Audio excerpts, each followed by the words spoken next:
तो दोस्तों ये एक सेट आया हुआ है टेक्नो का, इसका मॉडल है स्पार्क 30C 5G, यानी स्पार्क 30C 5G। अब इस मॉडल में प्रॉब्लम क्या है, तो देखिए अगर हम चार्जिंग पे लगाते 0.6 और 0.7 ले रहा है, तो अभी यहाँ पर आप देखें 0.6 और 0.7 ये ले रहा है और डिस्प्ले में इसके कुछ भी नहीं आ रहा है फ्रेंड्स। ये देखें, मैं इसको निकाल के लगाया दोबारा, 0.8, 0.7, 0.6 इस तरह से एम्पियर को ले रहा है। अभी इसका कंडीशन हम देखें तो डिस्प्ले में यहाँ पर कुछ है नहीं, डिस्प्ले में कुछ भी नहीं आ रहा है फ्रेंड्स। और कस्टमर का कहना है कि मैं भैया कहीं खुलवाया था इसको और मेरा सेट चल रहा था, प्रॉपर चल रहा था, और प्रॉब्लम क्या आ रहा था कि बस वो कभी कभी ऑटोमेटिकली बंद हो जाता था। यानी सेट गिरा था मेरे हाथ से और गिरने के बाद कभी कभी बंद हो जा रहा था सेट। वैसे चल रहा था सही, बिना चार्जिंग के भी सही चल रहा था, लेकिन जब से उस बंदे ने खोला है ये, तब से बिल्कुल ऑन होना बंद हो गया और इसमें ना चार्जिंग हो रहा है, ना तो चार्जिंग हो रहा है और ना ही ये और ऑन होना भी बंद हो गया। तो अभी चलिए हम इसका बटन दबा के देखते हैं क्या आता है इसके अंदर, कि ये पावर की ऑन करने पे क्या दिखाता है। तो चलो एक बार चार्जिंग इसका हटा लेंगे और बैटरी डिस्कनेक्ट करके दोबारा कनेक्ट करके ऑन करके इसको एक बार देख लेते हैं कि ये थोड़ा बहुत बूट वगैरह कुछ हो रहा है कि नहीं हो रहा है। ये वो बता रहा, ये देखिए ये खाली बैटरी दिखा रहा है, बिल्कुल खाली दिखा रहा है। और अगर मैं इसको मीटर से चेक करता हूँ बैटरी, तो बैटरी लगभग 30 से 35% के आसपास होनी चाहिए मेरे हिसाब से। तो अब मैं जब इसको देख रहा हूँ तो मुझे लग रहा है कि सेट बंदे ने जिसने भी खोला है, ये जिस बंदे ने भी खोला, काम तो इसके ऊपर किया है उसने। इसका सॉकेट हो सकता है मॉइस्चर वगैरह कुछ किया हो, लेकिन यहाँ थोड़ा फ्लक्स भी दिखाई दे रहा है इसके अंदर। तो अगर इसको मदरबोर्ड को हम देखें, आई टेस्टिंग करें, तो इसमें पता चल पा रहा है जैसे कि पूरा शील्ड है ये मदरबोर्ड पूरा शील्ड है। अभी मैं आपको दिखा देता हूँ दोनों ओर से, ये देखें, ये इधर से भी पूरा शील्ड है, पूरा मदरबोर्ड पूरे का पूरा शील्ड है। अभी किसी भी टेक्नीशियन ने इस पर काम किया है नहीं, और इधर से भी पूरा शील्ड है। तो क्या गलती हुआ है खोलने में या नहीं हुआ है, या कस्टमर झूठ बोल रहा है? तो देखिए अगर यहाँ आप देखें गौर से, अगर गौर करें तो ये शोल्डर का मॉइस्चर वगैरह कुछ दाना वगैरह यहाँ पर पड़ा हुआ है, और सारे कंपोनेंट इधर लगे हुए हैं टोटल, और इधर भी बिल्कुल परफेक्ट एकदम सारे कंपोनेंट लगे हुए हैं। तो अब सवाल इस बात का आता है कि हम कैसे अंदाज़ा लगाएं कि बंदे ने कहाँ पर काम किया होगा। तो हो ना हो, मेरे हिसाब से बंदे ने जो काम किया है तो वो इतने ही पोर्शन पे यहाँ पर ही कहीं ना कहीं काम किया है। तो अब यहाँ पर हमें कुछ कम तो दिखाई दे नहीं रहा है, लेकिन हो ना हो मुझे लगता है कि ये क्योंकि इधर देखो एक लाइन है, ये जो लाइन है ये लाइन है इधर, और ये एक लाइन इधर भी जा रहा है, ये इधर भी है। तो या तो ये 0 ओम का रेजिस्टेंस यहाँ होना चाहिए, या तो 0 ओम का रेजिस्टेंस यहाँ होना चाहिए, या फिर यहाँ अगर ये तुम्हारा थर्मल का कोई लाइन है या आईडी और थर्मल का लाइन है, तो कम से कम 10 किलो ओम, 15 किलो ओम या 20 किलो ओम, 25 किलो ओम के आसपास ये रेजिस्टेंस आपके होने चाहिए। तो अब इसको हम किस तरीके से जानेंगे इसके बारे में, चलिए स्टेप बाय स्टेप इसको हम समझते हैं। और बोर्नियो में इसका कुछ दिया हुआ है नहीं, तो क्या अगर बोर्नियो हमारे पास नहीं होगा तो क्या हम काम नहीं कर पाएंगे, सवाल है। तो चलिए इसको ट्रेस करने का प्रयास करते हैं कि यहाँ कितने ओम का यहाँ रेजिस्टेंस होना चाहिए और कौन सा ये लाइन है। तो श्योरिटी तो सीधी सी बात है, ये C1 C2 का लाइन ये होगा, जहाँ तक उम्मीद है C1 C2 का लाइन होगा, या फिर आईडी या थर्मल का कोई लाइन होगा। तो इसकी कंफर्मेशन के लिए हमें क्या करना चाहिए, तो मैं बोर्नियो खोलूँगा और इसका जो फोल्डर है, इस मॉडल का फोल्डर किस मॉडल पे लग रहा है, इस मॉडल का फोल्डर किस फोल्डर पर लग रहा है, किस मोबाइल के ऊपर लग रहा है, तो ये अपने को पता होना चाहिए। तो पता मुझे भी नहीं है कि किस मॉडल पे लग रहा है। तो मेरा जो होलसेलर है मैं उसको कॉल करके पता कर लेता हूँ एक बार कि ये जो फोल्डर है स्पार्क 30C का, ये और किस मॉडल पे लगता है। तो चलिए मैं एक बार कंफर्म कर लेता हूँ। तो कंफर्म करने के लिए मुझे वीडियो को रोकना पड़ेगा। ये चलिए वीडियो नहीं रोकते, आज अपने एक्सपीरियंस से इसमें काम करेंगे हम लोग। तो हम यहाँ पर मैंने दो रजिस्टेंस यहाँ पर ढूंढ के रखे हुए हैं ऑलरेडी। जो 20 किलो ओम का 22 किलो ओम के लगभग होगा। तो हम चलिए पहले 20 किलो ओम और 22 किलो ओम का जो रेजिस्टेंस हमारे पास है वो दोनों लगा करके देखते हैं, और अगर काम नहीं बनेगा तो फिर हम रेजिस्टेंस की वैल्यू चेंज करेंगे। तो ये मैंने एक मदरबोर्ड से निकाल के रखा है फ्रेंड्स, तो हम इसको लगाएंगे यहाँ पर। तो रेजिस्टेंस बैठाएंगे, चलो इसको इधर लगा देते हैं, फिर लगाने में आसानी होगा उधर। दोनों सेम वैल्यू के हैं दोस्तों, क्योंकि 5% ऊपर 5% नीचे में कोई फ़र्क नहीं पड़ता। एक 22 किलो ओम का, एक 20 किलो ओम का है। तो इनको यहाँ पर हम बैठाने का प्रयास करते हैं। ये रेजिस्टेंस हम यहाँ लगा देंगे और देखेंगे हमारा सॉल्यूशन होगा या नहीं होगा।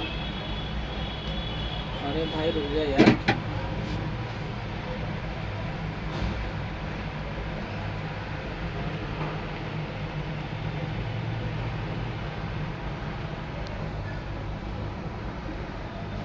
थोड़ा सा पीपीडी फ्लक्स इंजेक्शन दो जरा। ओवर लेना है। Thank you.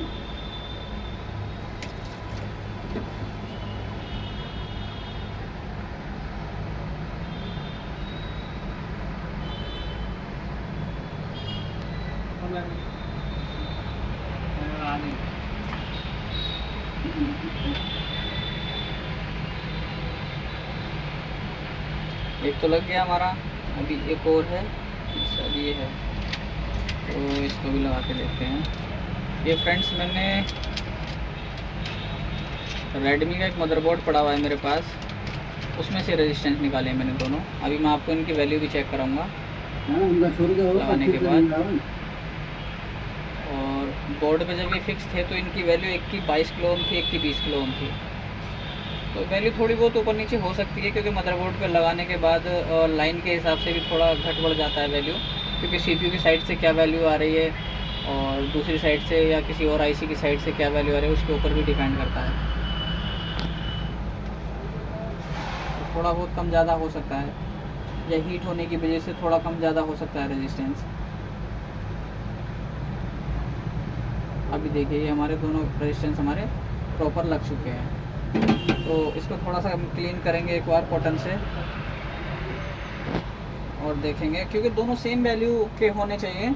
और ये आईडी या थर्मल का कोई लाइन है, क्योंकि जिसने भी ये खोला है, हो सकता है कनेक्टर हटाते समय लोग अपने नेल्स वगैरह बड़े रखते हैं, नाखून बड़े रखते हैं, ट्वीजर वगैरह घुसेड़ देते हैं उसके अंदर, तो हो सकता है ये रेजिस्टेंस कहीं टूट गए हों या हट गए हों, है ना। तो इस वजह से भी ये प्रॉब्लम बन जाती है कभी कभी। तो चलिए अब हम इसका एक बार वैल्यू ले लेंगे, कितने किलो ओम का रेजिस्टेंस है हमारा है दोनों। तो यहाँ पर हम इसका वैल्यू ले लेते हैं। तो ये देखिए 34 किलो ओम, क्योंकि अभी हीट हो रहा है इसलिए दिखा रहा है इतना। मदरबोर्ड ठंडा हो जाएगा तो ये रेजिस्टेंस घट हो जाएगा, कम हो जाएगा। अभी देखो एक 22 किलो ओम है और एक 30 किलो ओम है, 30 किलो ओम है, 35 किलो ओम दिखा रहा है अभी, ये देखें आप। चलिए बहरहाल देखते हैं हमारा सॉल्यूशन हुआ कि नहीं हुआ। अगर 35 किलो ओम का भी है तो सॉल्यूशन हो जाना चाहिए, क्योंकि इधर वाला ये थर्मल का लाइन होना चाहिए और ये आईडी का लाइन होना चाहिए, क्योंकि इसका दिया कुछ है नहीं कहीं भी, है ना। तो ये इसका भी देखो वैल्यू बढ़ता जा रहा है अभी। कोई बात नहीं, ये गर्म होने की वजह से ही वैल्यू कम ज़्यादा हो जाती है, हल्का फुल्का जब हम लगाते थोड़ा घट बढ़ जाता है। तो देखते हैं हमारा सॉल्यूशन हुआ कि नहीं हुआ। एक बार इसको देखते हैं लगा करके, और चार्जिंग लगा के उसके अंदर प्रेस करके देखेंगे कि हमारा फॉल्ट बना कि नहीं बना ये। क्योंकि जिसने भी ये कनेक्टर हटाया होगा, कनेक्टर हटाते समय ये बिल्कुल करीब में रहता है। ये जैसे हमारा कनेक्टर लगा है और जैसे हम इसको उठाते ऊपर तो नेल्स वगैरह लगने की वजह से ये रेजिस्टेंस वगैरह टूट गया होगा कस्टमर से, जो दुकानदार रहे होंगे। बोल रहे थे ना कि दिखाया था कस्टमर के, मैंने एक दुकानदार भाई को दिखाया था। तो अभी देखिए हम इसको लगाएं और देखते हैं कितना 1.5 लिया इसने, और देखो पूरा 1.5 ले रखा है, उधर 0.6। अभी देखो इधर भी, यहाँ नीचे भी चार्जिंग का पूरा सिंबल आ चुका है फ्रेंड्स, और पहले कुछ भी नहीं। अब देखिए 48% ये बैटरी चार्ज है, ये 48% बैटरी चार्ज है, और ऊपर पूरा प्रॉपर दिखा रहा है ये। तो अभी देखो 0.9, 1.8, अब ये देखें आप 1.7 ले रहा है पूरा प्रॉपर, जितना एम्पियर इसको लेना चाहिए पूरे का पूरा ये एम्पियर ले रहा है। और एक बार चलो इसको ऑन करके भी देखते हैं कि क्या ऑन हो पा रहा है कि नहीं। और बिना चार्जिंग के ऑन करते हैं। चलो इसको, कि बिना चार्जिंग के ऑन होगा कि नहीं होगा। इसका चार्जिंग हमने हटा दिया है और देखते हैं कि ये बिना चार्जिंग के ऑन हो रहा है कि नहीं पूरा, क्योंकि पहले बैटरी खाली दिखा रहा था, लेकिन इसके अंदर 48% बैटरी चार्ज है। तो इसका मतलब यही है कि आपका ये बैटरी का या तो थर्मल का और आईडी का कोई एक लाइन रहा होगा, और जिससे वो टेक्नीशियन ने जब ये खोला तो या ट्वीजर इस्तेमाल किया हो, जो भी इस्तेमाल किया उन्होंने, या नेल्स उनका बड़ा हो थोड़ा सा। तो जब आप मोबाइल को ओपन करेंगे, जब आप, मुझे पासवर्ड इसका पता नहीं है, लेकिन देखिए 48% है। अभी इसको चार्जिंग लगा के भी एक बार देख लेते हैं। अभी देखिए 48% चार्जिंग बिल्कुल परफेक्ट दिखा रहा है ये। तो आशा करता हूँ बहुत कुछ सीखने के लिए मिला होगा, और हमेशा कोशिश यही करें कि जब मोबाइल हमारे पास आता है, कोई भी सेट, कैसा भी सेट, एंड्रॉयड हो, आईफोन हो, कोई भी A to Z दुनिया की कोई भी टेक्नोलॉजी हो, कहने का मतलब कोई भी सर्किट हो, सर्किट किसी भी इक्विपमेंट का हो, चाहे आपका पीसी का हो, सिस्टम का हो, या मान लीजिए एरोप्लेन का भी अगर बोर्ड है ना, मदरबोर्ड, आप उस पर भी काम कर सकते हैं। बस आपको कंपोनेंट की जानकारी होनी चाहिए, ठीक है। लाइनों की आपको जब पैटर्न पता होगा, टेक्नोलॉजी का पैटर्न अगर आपको पता होगा कि यहाँ कितना टेक्नोलॉजी का, कितना वोल्टेज का लाइन चल रहा है, और जब नॉलेज आपको लाइनों का रहेगा, कंपोनेंट का पहचान होगा कि कौन सा कंपोनेंट किस लाइन पे, कितनी पावर की लाइन पे लगा आता है, तो आप ऑटोमेटिकली उसको पहचान लेंगे। बहुत सारे तरीके होते हैं जिसको जान पहचानने के, है ना। तो कुल मिला के बात यही है, जब हम काम करें तो एनालिसिस करें, पहले उसका आई टेस्टिंग करें। कोई भी उखाड़ पछाड़ नहीं करना चाहिए। ये बोल रहा था, डायरेक्टली बोल रहा था आके, उस टेक्नीशियन ने बोला कि भैया इसका CPU ख़राब है। अभी बताओ मैं कैसे बना दूँ इसका CPU का काम है ये, बताएं। लेकिन फिर भी वो बहस कर रहा था, कस्टमर बोल रहा था भैया नहीं आप CPU बना देना, इसका चालू हो जाएगा। तो मैं उसको बोला ठीक है भाई बना दूंगा, इसका 1500 रुपये लूँगा। हाँ, लेकिन अभी बताओ सोल्यूशन हो गया। अब बताओ मैं इससे 1500 रुपये लूँ या 500 रुपये लूँ या 100 रुपये लूँ, आप कमेंट सेक्शन में बताओ मुझे कितना पैसा इसका लेना चाहिए। आपके ऊपर डिसाइड करता, जो आप बोलोगे, जो कमेंट करोगे, मैं वही पैसा लूँगा इससे। लेकिन मेरे हिसाब से ये 500 रुपये से ज़्यादा का काम नहीं है, क्योंकि किसी से गलत पैसा भी लेना गलत बात है। और हो सकता है 300 रुपये में मैं निपटा दूँ इसको, 300 रुपये ले लेंगे बस, चलो कोई बात नहीं, नहीं लेंगे ज़्यादा, ये वादा करता हूँ मैं आपसे, ठीक है। तो भाई बोल रहा था कि भैया CPU बना दो, और 1500 रुपये उसको बताया था कि भैया अगर CPU से निकला तो मैं आपसे 1500 रुपये लूँगा। तो चलिए मिलते हैं किसी और टॉपिक पे, किसी और वीडियो में। तब तक के लिए जय हिंद।